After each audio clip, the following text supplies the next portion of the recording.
एक समय की बात है। एक बड़े नगर में एक सेठ जी रहते थे। सेठ जी के पास अथाह धन संपत्ति थी। मान सम्मान की कोई कमी नहीं थी। उनकी एक इकलौती बेटी थी जिसकी उन्होंने बड़ी धूमधाम से शादी की, एक प्रतिष्ठित और सम्मानित परिवार में। लेकिन दुर्भाग्यवश विवाह के कुछ समय बाद ही बेटी का भाग्य बदल गया। उसका पति जुआरी और शराबी निकला। धीरे धीरे उनके घर की सारी संपत्ति नष्ट हो गई। बेटी की यह हालत जानकर सेठानी जी का हृदय व्यथित हो उठता था।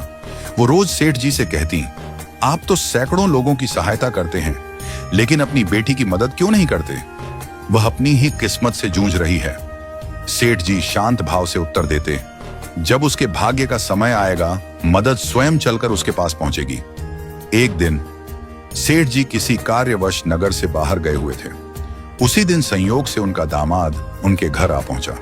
सेठानी जी ने उसका आदर सत्कार किया। मन में सोचा, अब तो यही सही मौका है बेटी की कुछ सहायता करने का। उन्होंने एक उपाय निकाला। मोतीचूर के लड्डू बनवाए और उनमें छिपा कर रख दी सोने की अशर्फियां। जब दामाद विदा होने लगा तो सेठानी जी ने प्रेम पूर्वक उसे 5 किलो शुद्ध घी के मोतीचूर के लड्डू उपहार में दे दिए। उनके मन में संतोष था, चलो बेटी की मदद किसी न किसी रूप में हो ही जाएगी।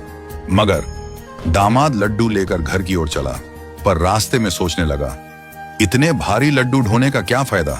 बेहतर है यहीं किसी मिठाई वाले को बेच दूं। उसने पास की मिठाई की दुकान पर जाकर वे सारे लड्डू बेच दिए और जो पैसे मिले वो जेब में रख लिए।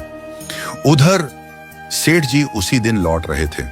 रास्ते में मिठाई की दुकान पर रुके और लिए कुछ मोतीचूर के लड्डू खरीद ली। संयोगवश वही लड्डू सेठ जी को मिल गए जो कुछ ही समय पहले दामाद बेचकर गया था। सेठ जी लड्डू लेकर घर पहुंचे और हंसते हुए बोले, देखो भाग्यवान, आज मैं तुम्हारे लिए बाजार से ताजे लड्डू लाया हूं। सेठानी जी ने जैसे ही पैकेट देखा, उनकी आंखें हैरानी से फैल गईं।